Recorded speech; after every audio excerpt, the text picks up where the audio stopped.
The Lord be with you. And with your spirit. A reading from the Holy Gospel according to Matthew. Glory to you, O Lord.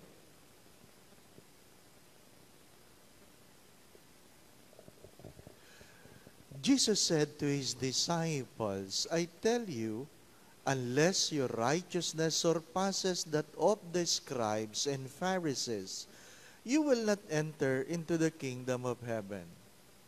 You have heard that it was said to your ancestors, you shall not kill, and whoever kills will be liable to judgment.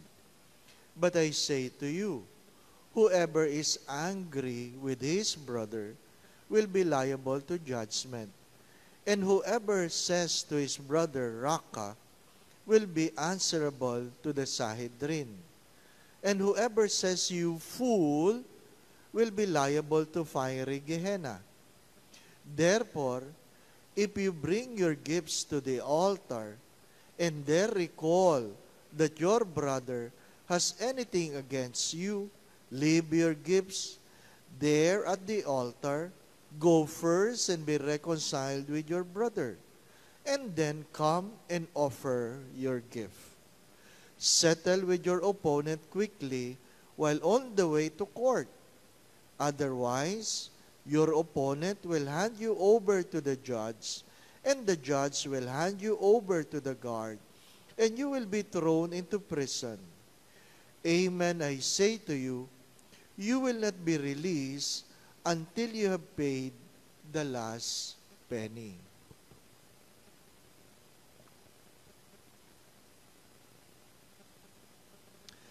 The Gospel of the Lord. Praise to you, Lord Jesus Christ.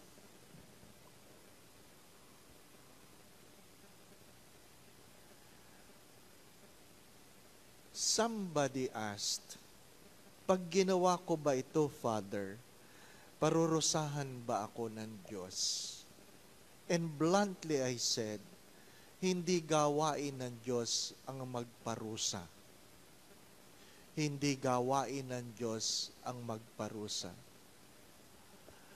Keep in mind, whatever you do, whether it is good or bad, it has its own consequences. That's the law of nature. All actions has corresponding reactions. Even without God, it is the law. If you do good, you will be rewarded. If you do evil, you suffer the consequences. Even without God. My dear friends, my brothers and sisters, what I'm trying to say, it's up to you. It's up to you. Ang trabaho lang ng Diyos ay ano? Sino makakapasok o hindi makakapasok sa pinto ng langit. That's why it's good to remind ourselves that judgment doesn't happen at the end. Everything that we do today is an act, a decision where you want to spend eternity. Itanong mo sa iyong sarili, ito bang ginagawa ko ngayon? Magdadala ba ito sa akin sa langit? Yun ang palaging tanong. Pero kung hindi ka naman interesadong pumasok sa langit, huwag ka na magtanong. Hindi po ba? Doon lamang yan sa interesadong pumasok sa langit.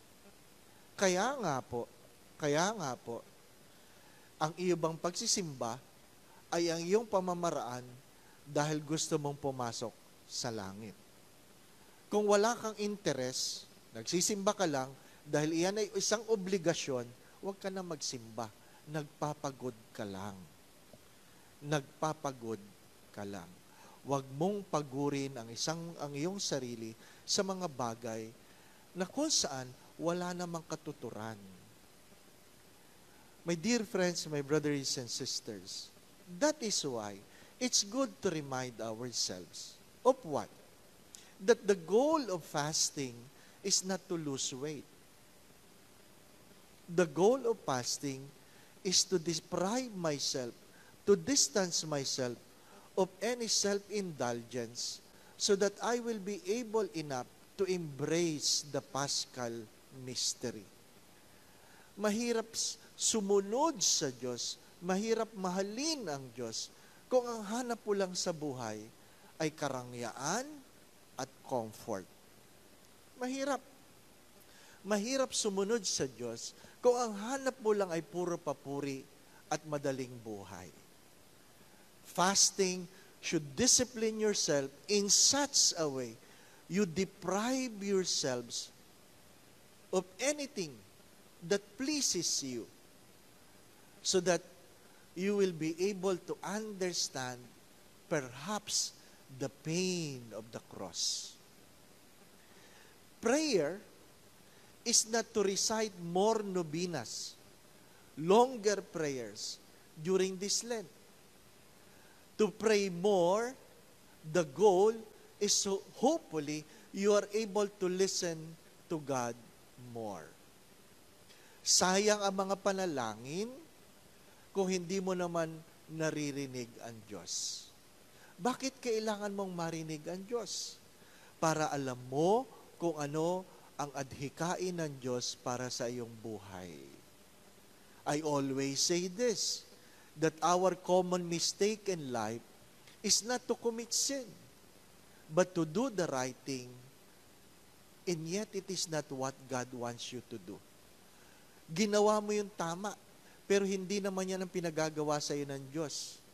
Pero hindi ka nagtatanong kasi palagi mo sinasabi, wala naman akong ginagawang mali.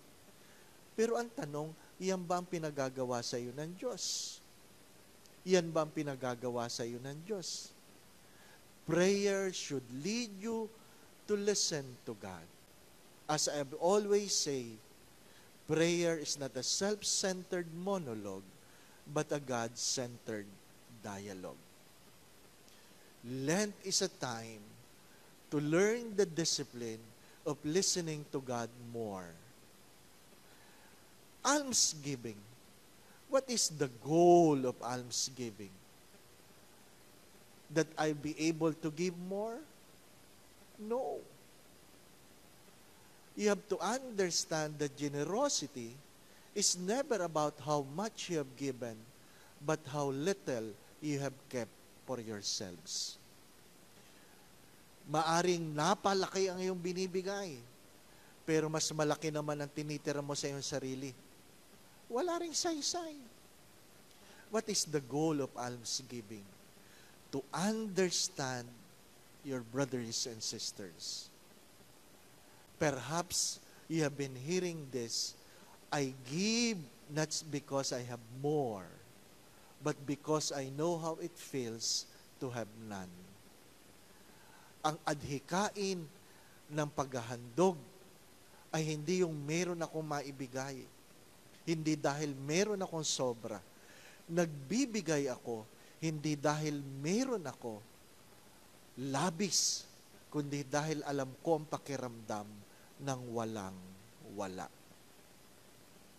Kung hindi ito ang nangyayari sa iyong mga panalangin, sa iyong pag-aayuno, sa iyong mga paghahandog, kapos ang disiplinang niyayapos mo sa kwaresmang ito. Ano ang sinasabi sa mga pagbasa? Mga minamahal na mga kapatid, sino ba sa atin ang hindi natutokso? Maging ang Diyos na tukso. Marahil ang tanong ay, sino sa atin ang hindi nagkakasala? Lahat nagkakasala. Tuwing ako'y lumuluhod sa Diyos, inaamin ko sa aking sarili na ang aking parusa ay higit kaysa sa inyo. Bakit? Pari ako. Pari ako. Alam ko yun. To whom much is given, much is required. My dear friends, my brothers and sisters, kaya hindi ka pwedeng magpabaya. Hindi ka pwedeng magpabaya. Ang higit na nakakaalam, merong higit na pananagutan. Pero hindi ibig sabihin, pag wala kang alam, wala kang pananagutan. Kasalanan mo yun dahil hindi mo inalam. Pero ano po ang paalala ng Santong San Ignacio ng Loyola. Keep this in mind, that it is more sinful to talk about sin outside the context of God's love. It is more sinful to talk about sin outside the context of God's love. Without God's love, sin can simply be considered about right and wrong. Kaya nga po, ano po ang sabi ni Magdalena, Maria Magdalena? To whom much is forgiven, love much. To whom much is forgiven, love much. Itanong mo, nagkulang ba ng pagmamahal ang Diyos sa iyo? Kayo po magtanong, nagkulang ba ng pagmamahal ang Diyos sa iyo? Kung higit kang minahal, dapat meron kang higit na pag-iwas sa kasalanan. Amen.